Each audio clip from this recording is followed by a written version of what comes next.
Good morning. Welcome to the November general membership meeting of the Seattle King County Coalition on Homelessness. I am really thrilled to have you all here. My name's Jody Rao. I use she, her pronouns. We've got Hallie Willis here today with us, our community policy manager.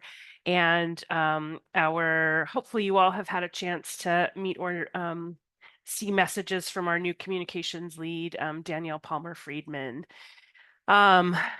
Allison is out on vacation, enjoying her family back east. So we don't have her lovely presence with us today. Hallie threw it into the chat. I'll name it here, but we love for you all to throw your names, pronouns, how you're associated with this work with the coalition into the chat. So thank you for those that are doing that. We do record this meeting, which means it'll quickly get up onto our YouTube channel. And we'll throw that link into the chat here in a little bit just so you have it. All of our meetings, trainings, community briefings, emergency teach-ins, all of those things that we do in community and in solidarity together go on our YouTube channel, so folks can go back and learn, get resources, hear what we're here to share and join in the work. If you don't want to be included in the recording, just throw stuff into the chat and just stay on mute. That will keep you out of the recording. If you are in a place where you can turn your camera on, we always love to see faces, and that will not include you in the recording. So we've got a really great agenda for you today, and I'm realizing that at last October's meeting, we said goodbye to the lovely Rachel Marr, who usually does our audio and also sets up our welcome slides. And we've been busy doing a lot of work, and we did not get a slide together for you all today. So, but doesn't mean this agenda isn't any less engaging. We're going to have a really pretty robust conversation, primarily about the City of Seattle budget, but also the King County budget. Hallie's going to talk a lot about the incredible work that we did together, the work we still have going forward, as we move into next steps and supplemental budget. The King County Regional Homelessness Authority, Ombud's office is going to join us. They have an open survey around grievance policies, and they're really wanting to hear from folks on the ground, from direct frontline staff all the way up to kind of agency leadership, really understanding how grievance policies work across the spectrum of our sector, looking for best practices to help inform how they might think about this type of a policy. We're going to review a little bit of, sort of in particular, the local state elections, looking ahead to the state legislative session. And then we've got a member surveys that's also really thinking about how together we want to think about the post-election outcomes and how we move forward, given some of the things that have been thrown out there in terms of new administration coming at us in January. And then, of course, we'll have time for member announcements. So that's where we're going today. So I'm super glad you're here with us. We also are on a new social media, Blue Sky. So I am not a social media person, but this is kind of a little bit of an open source new space akin to Twitter/X. So we dropped our link there. We're also on Instagram and Facebook, so hopefully you're already following us there. But yeah, thank you, Hallie, for dropping that into the chat. So on that note, I'm going to actually hand it over to Hallie to get us going, because we've got a lot in this agenda to do. So Hallie, go ahead and take it away. Thank you, Jody, and welcome everyone. If you are comfy doing so, it is lovely to see your beautiful faces this morning. If that is not your jam right now, that is okay too. Um, so I'm going to talk a little bit about what happened during the primarily the city, but I'll touch on the county budget. I know we've got some county staff. I see Madeline is in the house today, so folks are welcome to jump in with more, county information if that's helpful too. Um, so in the city of Seattle, we are at the very end of the 2025 budget cycle, where the council sets a budget for 2025. And this year, they're also sort of making an outline, but sort of a non-binding outline of the budget for 2026 as well. Um, they will have their final vote this afternoon at 2 o'clock. But things at this point are baked. Um, so I'll share things with you today, noting that they are not like officially, complete. That final vote still has to take place this afternoon, but things are unlikely to change this point. So we had we did some pretty big mobilization this budget cycle. We sent out a handful of action alerts. So if you got a lot of emails from me, you're probably one of the people that is on our mailing list for those action alerts. If you are not on our action alert list yet, we can share that link in just a moment. Um, we had over 700 people take action, which is awesome. Um, and that is just, I think, a really good example of like how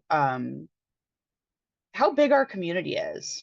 And that was one of the things that really sort of kept me going through this really challenging budget cycle is seeing, um, how many people really wanted to join in and speak up for the stuff that we all care about. Um, so that sort of kept me going through a really challenging um, budget cycle with a lot of cuts to things that we care about, and sadly not a lot of additional investment in the homelessness services system at large. Um, but we did have some really significant victories. We were able to restore cuts that were made in the mayor's proposed budget to important legal help for people to get connected with public benefits, as well as other really important resources for um, youth and adults experiencing poverty and homelessness. So those were for Solid Grounds Benefits Legal Assistance Program, as well as Legal Counsel for Youth and Children. Got those cuts restored, so those programs will not face cuts this year when they otherwise would have.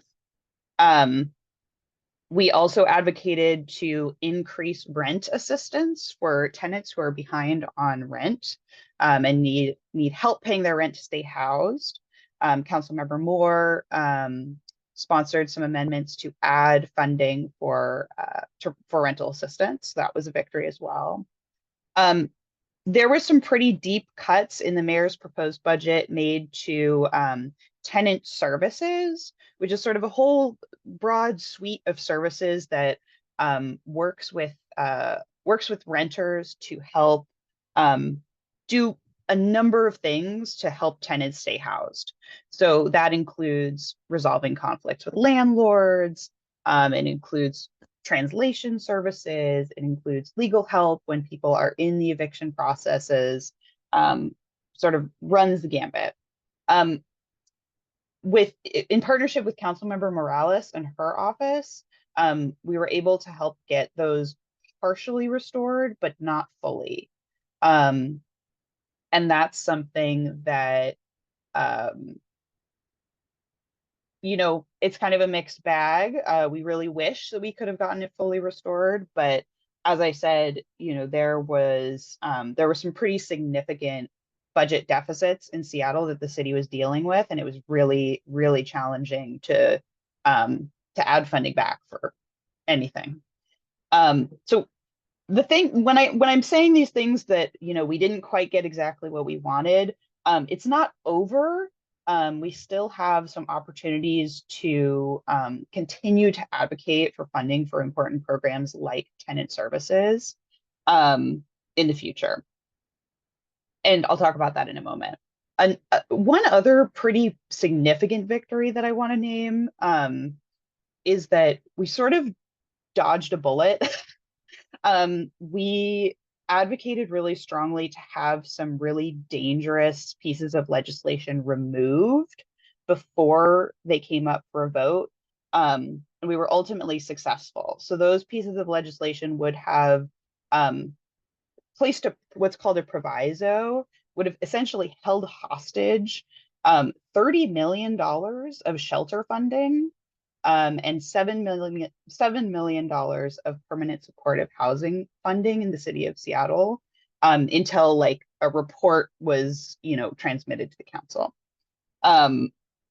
So that was, you know, in our minds, extremely risky to hold that amount of money essentially hostage to get information. So Councilmember Moore, you know, after some pretty strong advocacy from us and our community, Councilmember Moore removed those two pieces of legislation before they went for a vote. So that was a pretty significant victory as well. That could have been really bad if like those reports weren't submitted on time for any number of reasons. Like that would have had some really significant consequences. So those are some places where, you know, we were able to find some success, and that was all thanks to, you know, our community speaking up with us. Another thing that we worked really hard for, and ultimately were not successful in passing the legislation, but really did a lot in terms of educating and sort of raising the issue, putting it front and center, putting it in the Seattle Times, was on Jumpstart. So if you've been sort of tuned into Seattle politics, Jumpstart is a progressive tax on big businesses that has raised hundreds of millions of dollars every year. And 62% of that was allocated by law to affordable housing. There were other allocations as well to other important investments like equitable development and green jobs and other things. We were advocating really strongly for those laws to be upheld that, you know, sent this percentage of Jumpstart money to these important community priorities. Unfortunately, the council voted on Tuesday to make that what's called a spending plan essentially optional, which allows them to sort of redirect that really important funding stream however they need to fund city priorities. This is in response to the city having a really significant, long-standing, and structural problem with its general fund. It can't bring in enough money to keep up with the expenses that it has to pay. So they're having to pull from you know, things like Jumpstart that were originally allocated to fund really specific and important community priorities. So the legislation that that the budget committee recommended on Tuesday and will ultimately get voted on this afternoon would make that spending plan optional. It would also abolish an oversight body that was created to have community oversight over Jumpstart. And it would reinstate a sunset in 2040 so that tax would automatically expire in 2040 without further council action. So definitely not the outcome that we wanted. but I think we did some really, really important work working in coalition with 30 plus other organizations. We did a press conference, and I want to share with you a clip if we have time, which I think we do, from that press conference that we did. We held it inside City Hall during just before the public budget hearing. So there was a bunch of people there. We, you know, got articles in the Seattle Times, in the Stranger. We had partners publish op-eds in the Seattle Times and more. So really sort of helped put this issue on the map for the longer haul. The longer haul, of course, is we need new progressive revenue to fund the things that we care about, because we can't go on with this sort of hodgepodge and scraping together to backfill holes in the general fund. We need a really strong progressive revenue source for human services, homelessness, and this system that cares for people that aren't otherwise served on the private market. So let me go ahead and show you a clip. I had invited some folks to join me here today, but unfortunately everybody had conflicting meetings. So I want to share with you a clip from James Lavelle, who works at the Chief Seattle Club, and who spoke at our press conference. And Zoom has updated itself for like screen sharing and things. So we're gonna do our best, but maybe Jody, can you holler if it is not working? Yes. Thank you. Oh, okay, this is different. Please hold.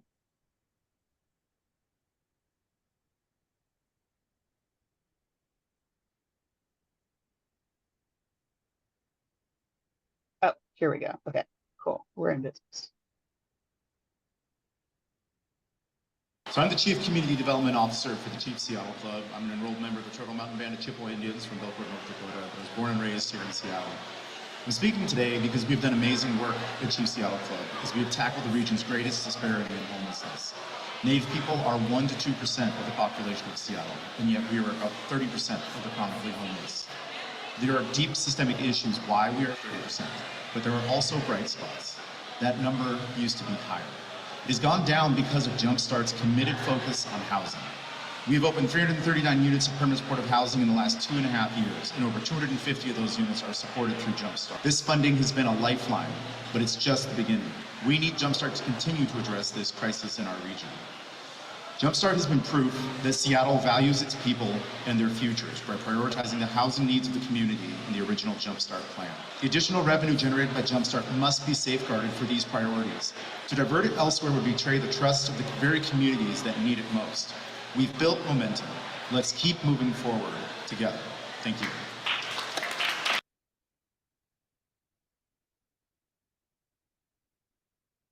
Okay.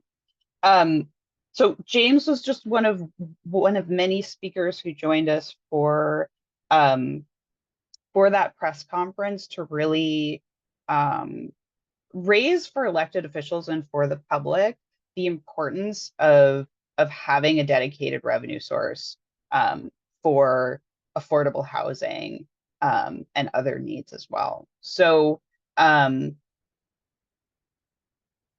we're really disappointed that the council voted the way that it did.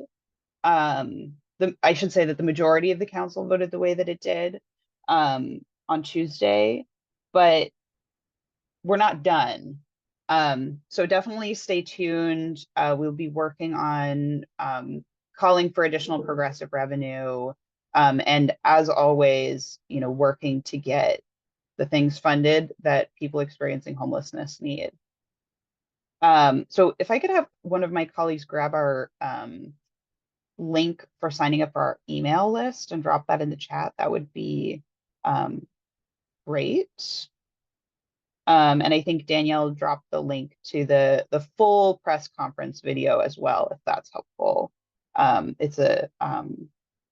It's a little bit long, but there's a lot of different speakers sort of speaking about the different facets of Jumpstart and why it matters to the community. So I definitely recommend taking a look. I don't want to like be a total downer, but some other things that were not successful in getting into the budget. The council did not add funding for a women's day center that's slated to close in the middle of 2025. And one thing that is TBD for this afternoon is to see whether or not they will pass a capital gains tax for the city, which could be another, progressive revenue source.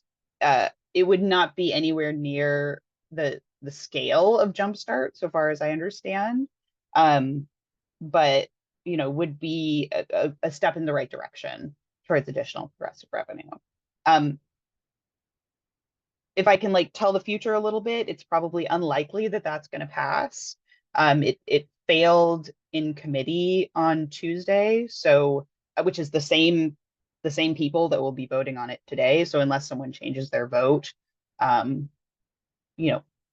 see what happens.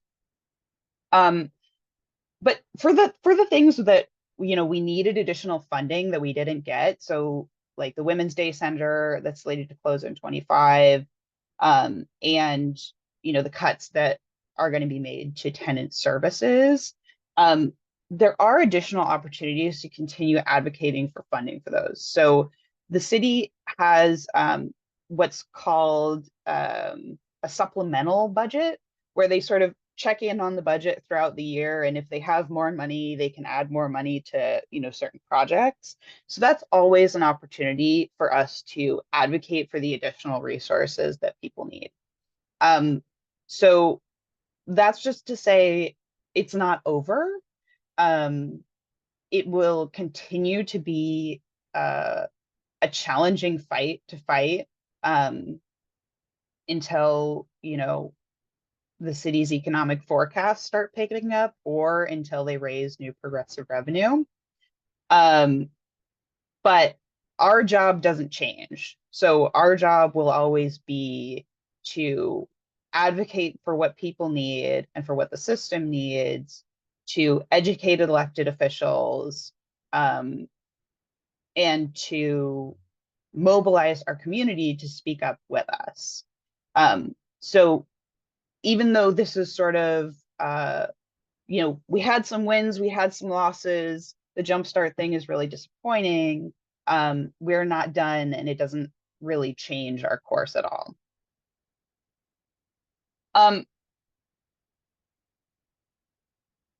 So that's sort of, the city budget in a nutshell. In the county, the sort of the high level picture of the King County budget is that funding for housing and homelessness is more or less stable in 2025 compared to 2024. Council members did add some funding for a number of projects, like specifically in their districts. And so there's sort of a collection of projects that will receive some additional support as a result of that. But we're looking at a fairly stable picture for housing and homelessness services in the county. One thing that's sort of an ongoing discussion in the county, and you've probably heard this from us before, is what will happen with the public health clinics.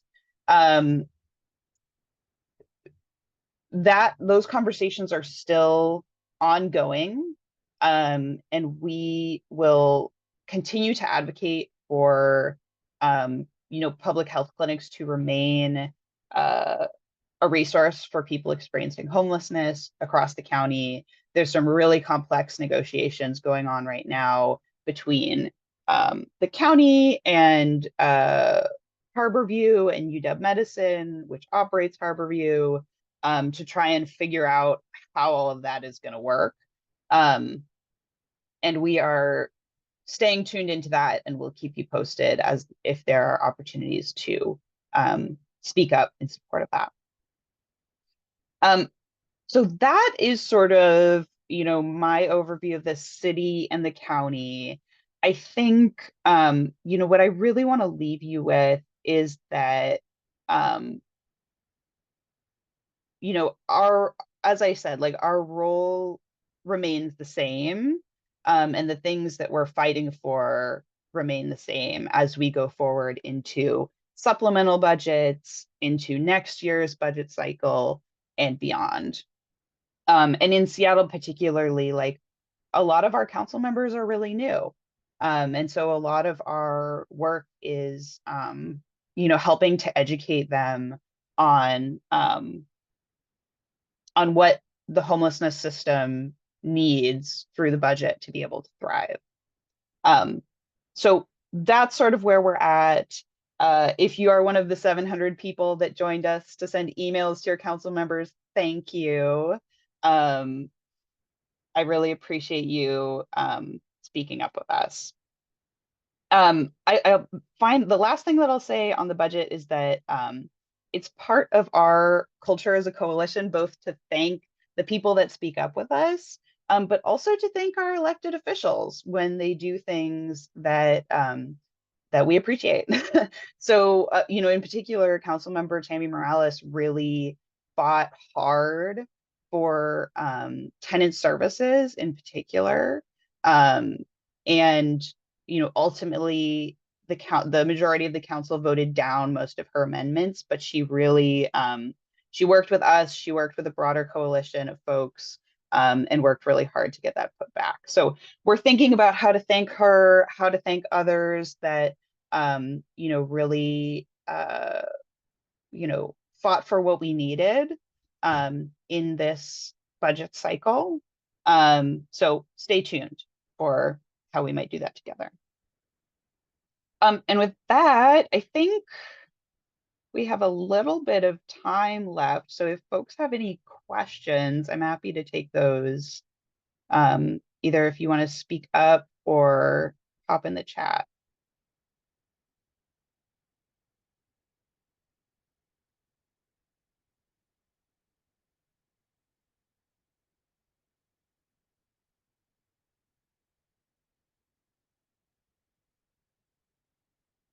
Okay.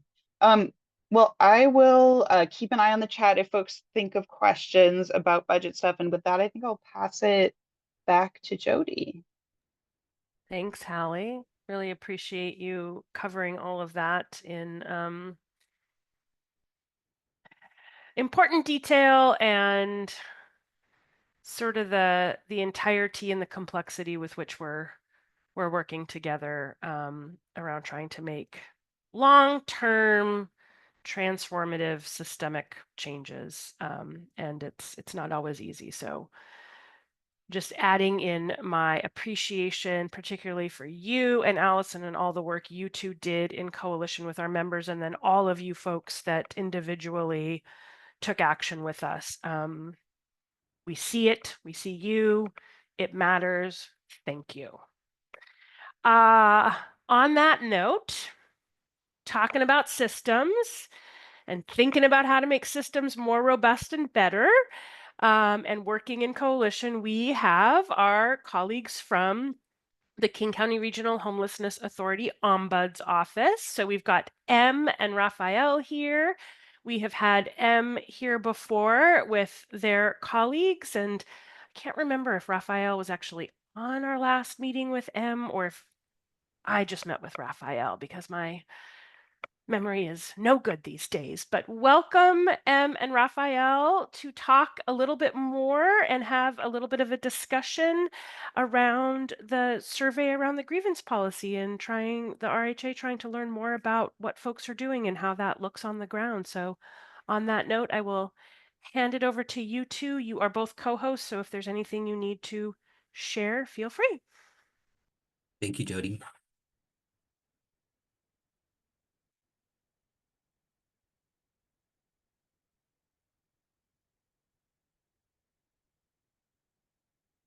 All right. Hello, everyone, and thank you for inviting the Ombuds Office to present this morning. My name is Raphael Hartman, and I serve as the Assistant Director of the Ombuds Office, and I'm joined by Emma Shiki, one of our amazing Ombuds persons.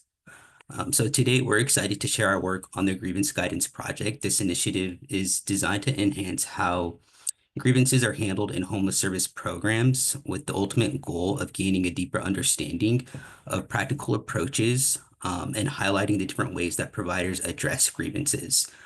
So this information will help us determine how to better support agencies in managing the responses to grievances and improve our response to constituent grievances.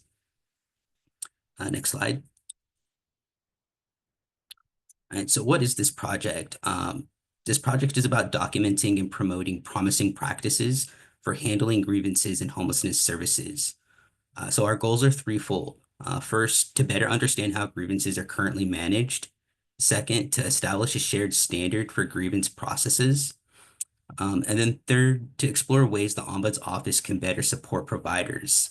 And then by addressing these goals, we hope to improve how grievances are resolved and enhance collaboration across the system. Next slide. So to achieve these goals, we've divided the project into two stages. In the first stage, we're collecting input from program participants, so those with lived experience in the homelessness response system. In the second stage, we're gathering insights from providers who are directly involved in addressing grievances. So we've designed surveys for both groups, and we aim to engage a diverse sample by visiting at least 16 program sites. And our target is to hear from 80 to 112 participants, and then about 50 to 100 providers to ensure we gather a wide range of perspectives. Next slide. Thank you, Em. So now here's where we need your help. We're asking providers to participate in a survey to share their experiences and promising practices related to grievance handling. The survey is open to staff at all levels and responses are confidential. We also encourage you to share policies or contact information if you're comfortable doing so, though that is completely optional. Your insights will play a crucial role in shaping the final recommendations. Next slide. So to give you all an idea of the kinds of questions we're asking in the surveys here, here's a few examples. So one question is, in your experience, do program participants raise issues that can be appropriately addressed by your agency's grievance policy? This question helps us understand how policies are currently being applied and whether they address participants' needs effectively. We're also asking, what would help participants better understand your agency's grievance policy? This question aims to uncover ways to make policies clearer and more accessible. Finally, we want to know, how can the Ombuds Office support you in resolving grievances? This allows us to identify opportunities for collaboration and better support providers in handling these challenges. So these questions are designed to not only highlight areas for improvement, but also showcase what's already working well. So your thoughtful responses will help us develop practical and actionable recommendations. Next slide. All right, so once we've gathered and analyzed the survey data, we'll create a document highlighting promising practices. So this document, it will be shared widely on our website with contract holders, and also in a workshop setting where we'll discuss the findings, showcase insights, as well as brainstorm ways to strengthen grievance processes across the board. Our goal is to make this resource accessible and actionable for everyone involved. Next slide. So that's an overview of the Grievance Guidance Project. At this point, we'd love to hear your questions, any thoughts or any feedback you all have, whether it's about the surveys, the project goals, or the timeline. Feel free to ask. Thank you for your time and for the important work that you all do every day. Great. Thank you, Raphael and Em. We've got a question in the chat saying, where can we access the survey? Yeah, we can send it directly to you via email, and we can also post it here in the chat if that works. Yes, please do. And we'll grab that link and we can share it out with everybody that registered for this meeting, which is about double of that who's in attendance here. So we can get it out pretty widely and share it in our message to members as well. Thank you. Perfect. Yeah, we'll share that shortly. And as host, I am doing a little bit of multitasking, so forgive me if you did mention this, Raphael, but how long is the survey open? Until about mid-December. Great. It's not a hard cutoff, so if there's anything past that date, that's okay. Okay, great.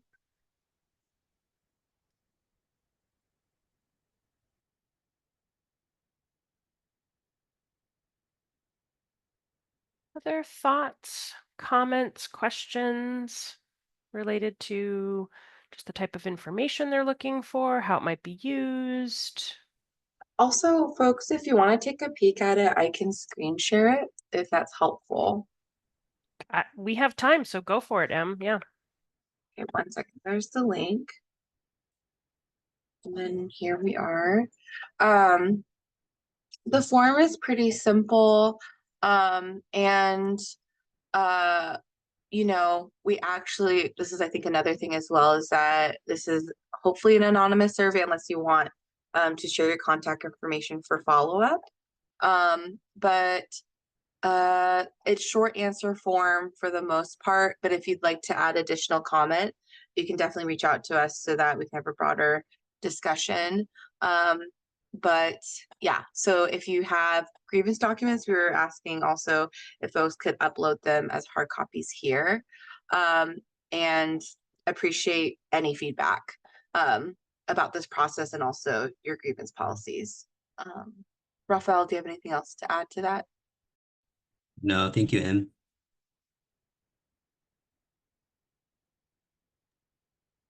Great question coming in through the chat from Trisha. I see that it's asking for agency policy. Is it okay to answer for just the program, or do you prefer the agency as a whole?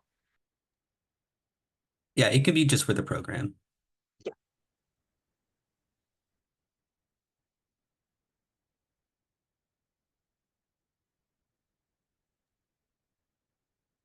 Hallie. You may have mentioned this, but who, like, what level of folks are you looking at to actually fill out this survey? So are you wanting direct service providers to fill it out, you know, managers, executive directors? What sort of level are we talking? All levels really, but primarily those who directly work with the grievance process within their program. Great, thank you. Hey, Elizabeth. The survey is for the Ombuds Office Grievance Guidance Project, and we can also send you the slides, but we're just gathering feedback on, you know, providers' experiences within their programming and agencies, seeing what works, what doesn't work, and how we can share that out to community. And Jody, if I think when we send all the materials, we can also send the slide decks as well for people. That's great. We can put it, yeah, into a PDF and potentially share it out on our website blog. And we have a whole new mass email system, so we're still learning what functions it has and doesn't have. We were never able to add attachments in our old one, but we might be able to in this new one, or at least link to it in some way. So I'm going to ask a question that I know I am just like hearkening back to being a frontline provider and nurse, and being the anxiety-ridden person that I am. I'm wondering if other folks have this thoughts, and the two of you might think to them. I think I'd be sitting there being like, oh, am I allowed to do this in my agency? Do I have permission to do this? If I share, you know, could I get in trouble? So I'm curious. I got to think that somebody else on this call is having those kinds of anxiety thoughts too. So I'm wondering if the two of you might speak to that a little bit, or how to maybe get in touch with you too if they want to, like, you know, share this with their supervisor. Yeah, folks can email me directly or M directly, and we'll leave our emails in the chat. The survey is confidential. M, do you mind going back to their survey just to show folks which information we're asking them to input into the form? Yes, let me just pull it back up one more time.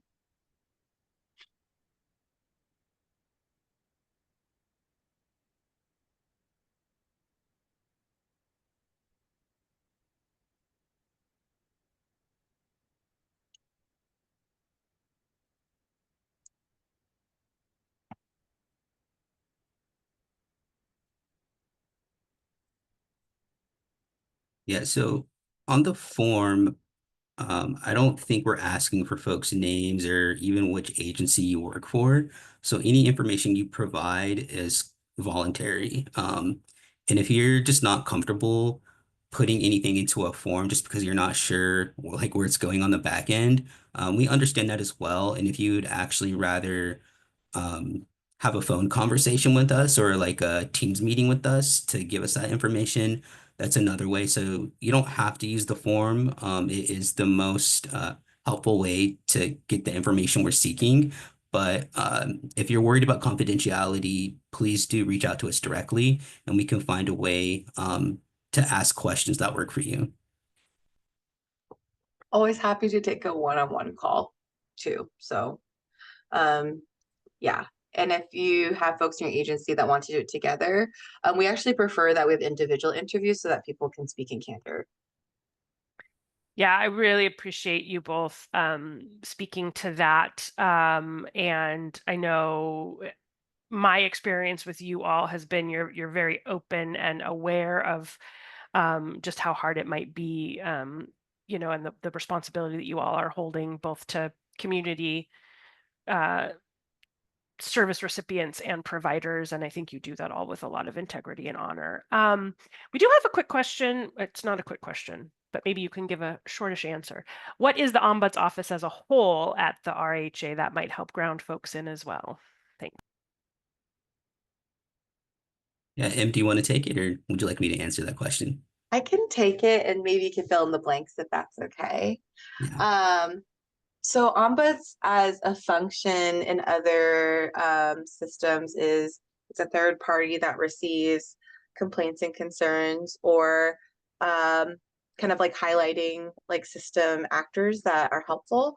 And so for us in the homelessness response system in King County, and we distinguish that because I think it's getting around that we're part of the homelessness response system. So we're actually getting responses from outside of King County, but our jurisdiction is just King County, and we are, what's the word? Beholden to constituents, like a broad scale. So from government down to providers and also for program participants, people experiencing homelessness that are both unsheltered or in programming. And so we receive comments and feedback and also concerns and complaints.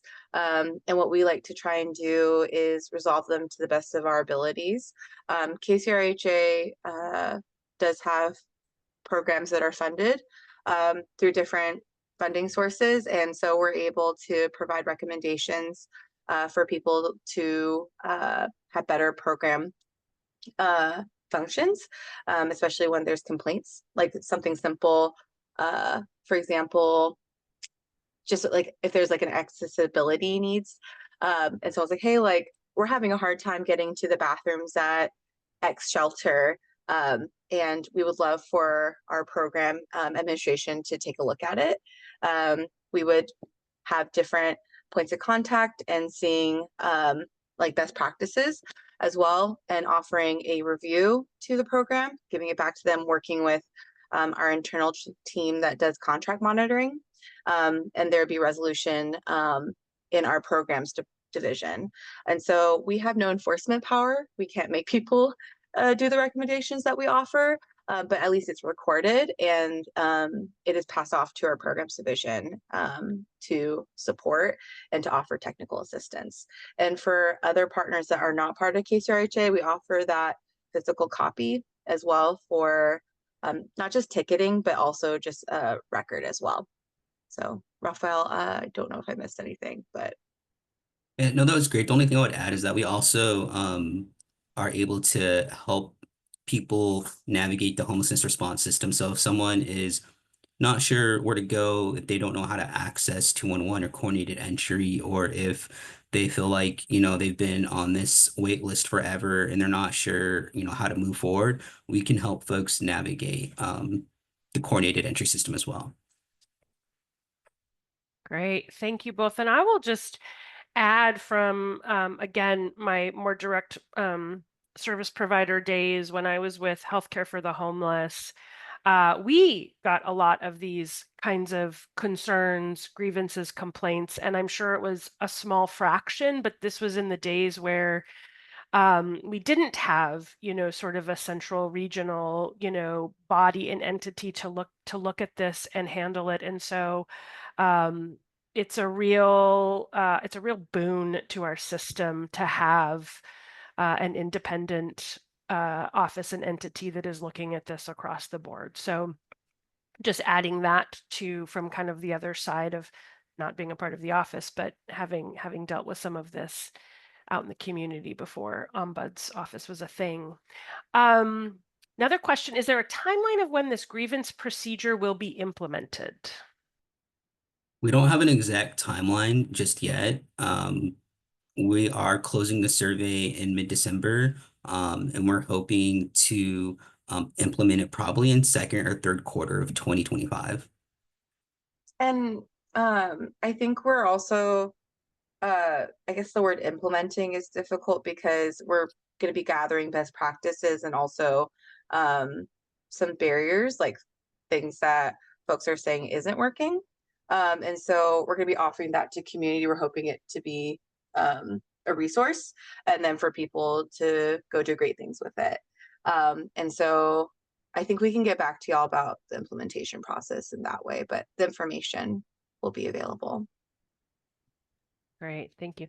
And I do see we have another question in the chat about coordinated entry and sort of timeline and criteria. And I'm going to ask that person to reach out to the Ombuds office directly, just because that's going to take us in a whole different path that we don't have time for in our agenda today, but it's a great question. So thanks for putting it in the chat.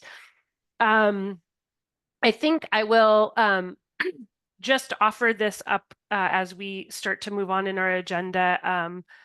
I think this is an amazing opportunity that the Ombuds office is offering our sector and our system. This is an incredible way to, and I don't love this term, but crowdsource, really all the ways that a really important function like a grievance policy is working or not working, and to take all of that good work that's happening surely across the system in different ways, and share that out so we can all improve this system. Grievance policies are incredibly important both for and primarily that we're providing good services and we're able to understand when something's not working for someone, all the way up to requirement of funding from federal all the way down. So really, really appreciate you all either taking the survey or sharing it with the folks if you don't feel comfortable doing it. So I appreciate that. And Tamara, you're looking for a grievance policy to address council members who create barriers to housing justice or shut down public policies that resist oppressive policies. And you're getting some love in the chat there. So yes, we need more tools to hold accountable. Thank you, Em and Raphael, for being here. Super appreciate it. We will get this survey shared out on our end widely. Any final thoughts from you all before we move on? No, I thank you, think Jody. Oh yeah, no, nothing like pressing, but I think if anyone has any questions, please feel free to reach out to us. We're always available. And if you're having some hesitancy, that's okay. Because gathering any information is a little uncomfy. So please feel free to reach out to us if you have any questions.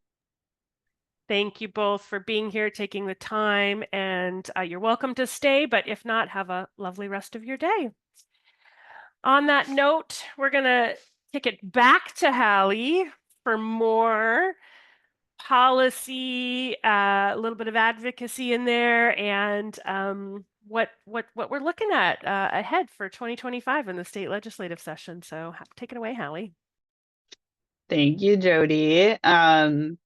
So we've been like full gas on city budget, and now that's like abruptly ending, and then we have like a little while to like gather ourselves, and then it's like full gas on the state legislative session.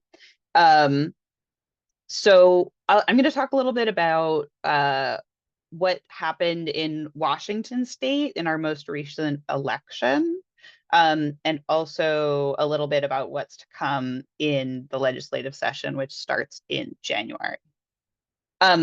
So in the November election, Washington state, we had a number of statewide initiatives on the ballot. The coalition took a formal position against 3 of them, and all 3 of those failed, which is good news. So those 3 were, well, I guess the way that I'll say it to avoid double negatives is the result of the vote is that Washington state upheld our capital gains tax, which funds education and other things.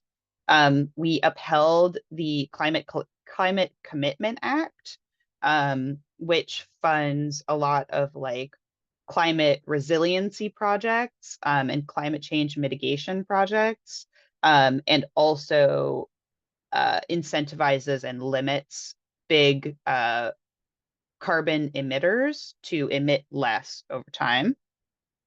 And the third one is that we upheld WA Cares, which is Washington's newly minted long-term care benefit.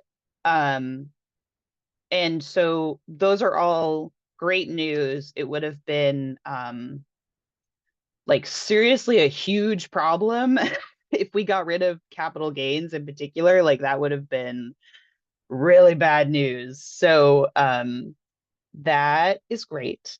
One initiative did pass. That one we didn't take a formal position on it at the coalition, mostly just because it came along like late in the process after our board had already voted on the initiatives. But that one is about like requiring access to natural gas. It's complicated and may be challenged in court. So that one's sort of TBD on what will happen with that one.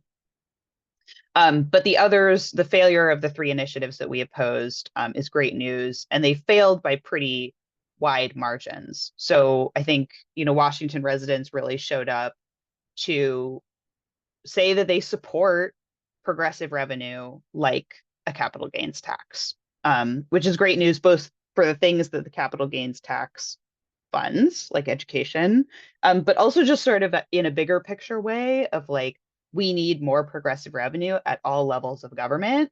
And so to have, Washington residents come forward and say, yes, indeed, we want progressive revenue, is again, supports that sort of longer term push for additional revenue at city, county, and state level.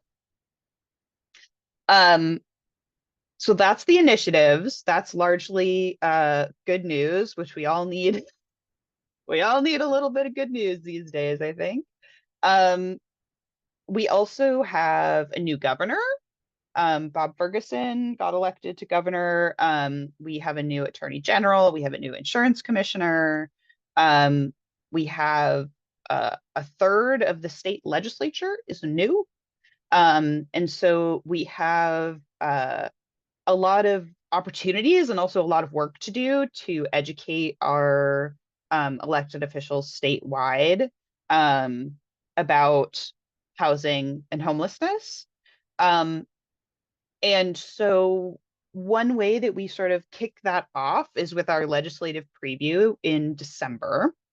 So next month's general membership meeting, most of it will be devoted to a legislative preview where we invite state lawmakers and partner advocacy organizations that do more advocacy work at the state level to come and talk about what to expect during the legislative session and how to engage in advocacy. So if I could have one of my colleagues drop that link in the chat, please do register and join us. It is free as always on Zoom on December 12th from 9 to 11 a.m. Do register even if you can't make it because it'll be recorded and you can get a link to that recording as well. I'll talk just, oh, and one more save the date before we talk a little bit about sort of what to expect in the legislative session. Every year, the Coalition on Homelessness goes to Housing and Homelessness Advocacy Day, which is a day where we go to Olympia and we talk with lawmakers and we get a whole bunch of people on the Capitol steps and we hold signs and we chant chants and it's good fun. Last year, we got our picture in the New York Times for Housing and Homelessness Advocacy Day. There is some really important legislation that's moving through and will continue to move through this year that we will be advocating for during Housing and Homelessness Advocacy Day. So plan to join us. It's on March 14th, 2025 in Olympia. We will be organizing what we call the Advocacy Express, which is a bus that we rent and we take people with us. So last year we had folks joining us from a lot of our member organizations. We brought with us people who were experiencing homelessness, people who work at organizations that serve people experiencing homelessness, advocates, etc. So do mark that on your calendar. If you work at an agency where you think, you know, your guests or your colleagues might be interested in joining us, definitely stay tuned and we will share more information about that in the coming months. So that is sort of a couple save the dates, a couple upcoming things. This legislative session will be an interesting one. As I said, we have a lot of new lawmakers. We have a huge operating budget deficit in Washington State, like something to the tune of like 12 to 15 billion dollars. So that's not good. And we'll be playing probably a lot of defense with that in terms of like funding for things that we care about.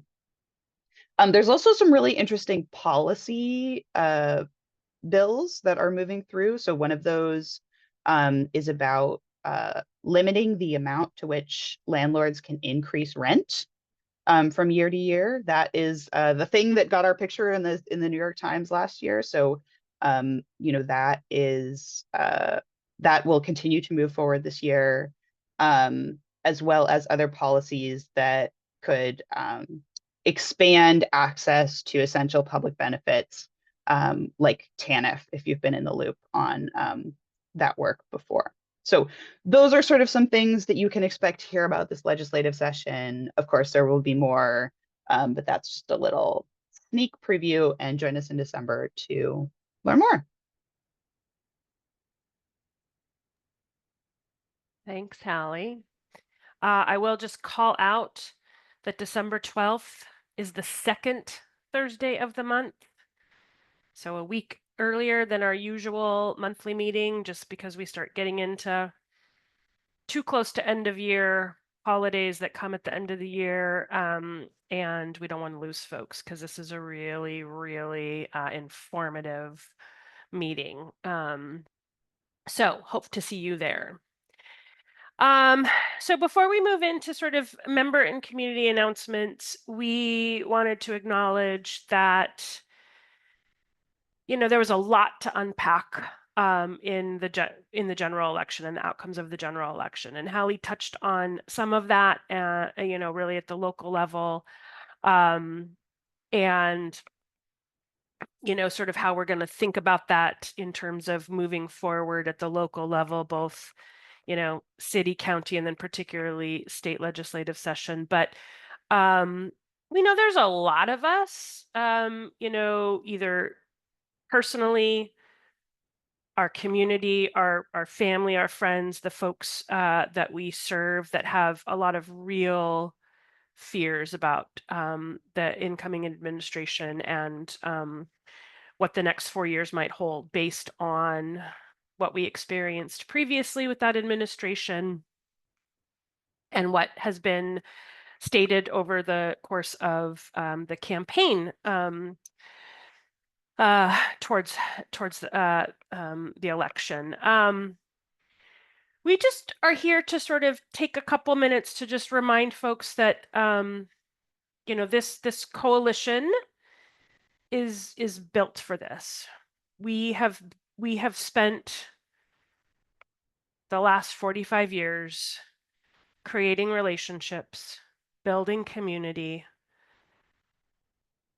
extending our reach across this county and across this state in some ways, to be a real true coalition. And we partner with other coalitions that have a focus that's, you know, adjacent to housing and homelessness issues. You know, we're still building our agenda for the legislative preview, but we're hoping to have some folks that are really working in coalition around immigrant issues join us to share what they're thinking about moving into 2025.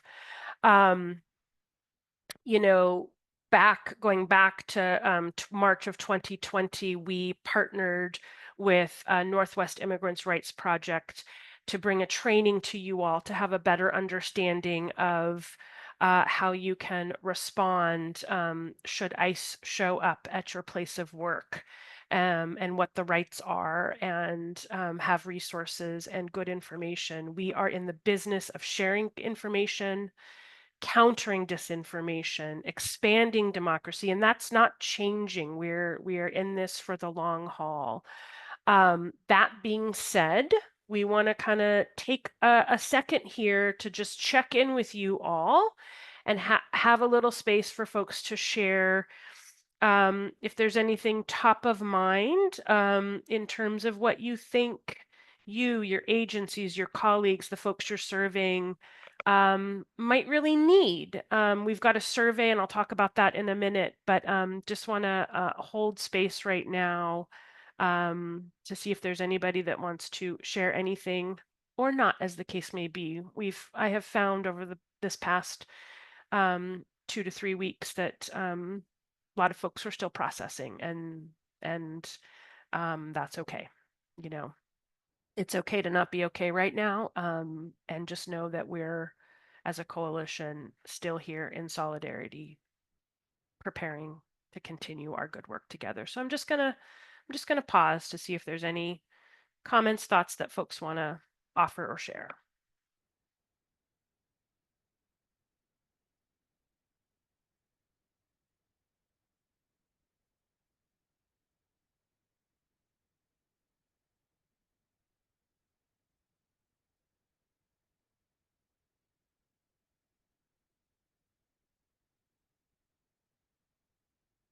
Nancy, thank you so much for dropping the WASN rapid response training tomorrow link in the chat.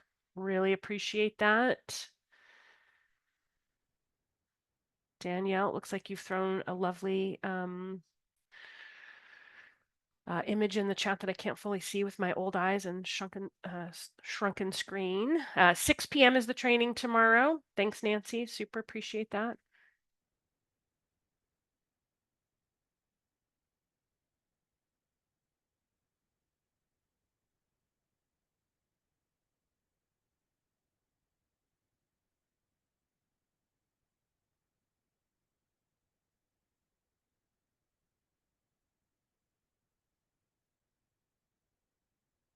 Michelle from the Tenants Law Center is saying the Tenants Law Center's former directing attorney is now Councilmember Morales' chief of staff. So there's a huge housing justice advocate on the team. That's fantastic. Thanks for sharing that, Michelle. And that is a bright piece of information that we also want to continue to hold on to, right? We don't want to like lean into false hope or inappropriate positivity. And it's important to, as Hallie, I think, did a really amazing job sharing how we have one, even in times that feel hard or scary. On that note, I will share, because there's a lot of folks on this call today that participated in the coalition's voting rights work over the past year. I'm seeing folks that volunteered with us, folks that shared information, incredible partner sites that hosted us and our volunteers. And our voting rights work looks like a lot of things. It's bringing educational materials to people. It's having really important nonpartisan conversations about elections, voting rights. We've registered people to vote. We've checked registration, and we've done ballot parties. And with your help, we engaged over 800 people. We registered, I think, around 250, and a little over a third of those folks that we registered were people that had a past felony conviction that did not know their rights had been restored. And that is an equally important part of what this coalition does in terms of protecting, safeguarding, expanding our democracy. And you all were a huge, huge part of that. So just another like tangible thing to feel good about, and another way to become involved if you're starting to move out of a processing shock moment and really thinking about how you might want to engage as we move forward, right? The coalition is a huge way to do that through our advocacy, information sharing, voting rights. Laura put in the chat the coalition's registration guide for folks without a permanent address were so helpful. Yay! And Laura helped a few folks living outside register to vote at the library. And it was wonderful to have a step-by-step guide through the process. Thank you, Laura, for the comment, for the good work, for the partnership. I'm going to call out my colleague Danielle, who upgraded our materials to a little be much more visually pleasing and clean. So just know that the coalition is still here with you, and there's lots of ways to get involved that fits for you, your lifestyle, where you're at, your capacity. The survey that I'm inviting you to take and to share with your colleagues far and wide. It is a temperature check. This is not an in-depth survey by any stretch of the imagination. So those of you that have been involved with the coalition for a long time, historically, we have done an in-depth member survey about every 2 years, and the pandemic kind of threw a wrench in that pattern. So we're picking this work up again in light of moving into 2025 and all that we're seeing coming at us. So it's intended to help us plan and prepare together with you, the community, the folks you work with, and all the work that we have to do together. So trainings, shared resources, that the powerful advocacy and solidarity and the community care that we have done together over the years and want to continue to do, and make sure that that's matching this moment and this need, right? That's what the coalition does. We show up with accurate information, meeting the need that's in front of us now. So you can make it anonymous, but we do have the ability to incentivize with a $10 gift card to Starbucks because it's easily accessible across the county and meets a bunch of other needs that is associated with the grant with which we're able to do this work with. To the first 100 folks that fill out the survey. So we want to hear from you, even if you need it to be anonymous, but if you are wanting that gift card, put your information in there. We will connect you with the gift card. It doesn't take but a few minutes, like I want to say maybe 10 It is a lot of open-end. There's sort of some demographic-y stuff, so we know who, even if you're anonymous, who's filling out the thing, and then about 3 or 4 open-ended questions that you can be as brief or as in-depth as you need and want to be. So we've thrown that in. We'll be sharing that out widely. It's going to be open probably for about 2 or 3 weeks. We haven't fully settled on the final date, but probably early December is when we'll close that, and we'll make sure folks know when that's getting closed.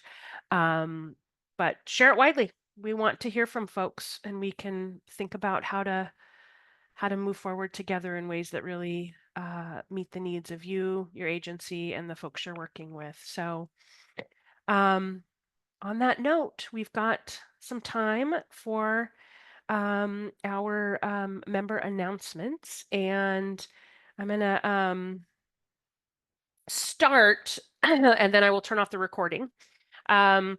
But the coalition is, for the second year in a row, and also picking up a pre-pandemic tradition, we are co-sponsoring the Behavioral Health Legislative Forum that's put on by King County's Behavioral Health Recovery Services Division. This is going to be Wednesday, December 4th. It is located at the Seattle Center Exhibition Hall. Doors open at 5. The program starts at 5:30. This is an incredible way for our community to come together with elected officials, civil servants, providers, people that have engaged with and received services through the behavioral health system across the county, to think about what the legislative priorities for 2025 are, really specifically related to behavioral health, which we know is a great need. We'll be there early. We'll have a table so folks can come get to know the coalition. We'll be doing more voter registration and, letting folks know how we approach advocacy and collective action and how they can get involved. Last year, Pier Washington held a quiet self-care room, which was really beautiful and lovely. So if folks need to sort of step away and take a little moment for themselves, they can. There was a lot of other folks there. The beginning is where folks can meet with their elected representatives to talk in a really intimate way, like, at a tabletop, like an 8 to 10 person table, and have a really intimate discussion. And then there's this really beautiful program that happens. So we threw the registration link in there. Please just, say you're associated with the coalition. And it was a really empowering event. It was my first time last year. So we invite you to join us there. Okay.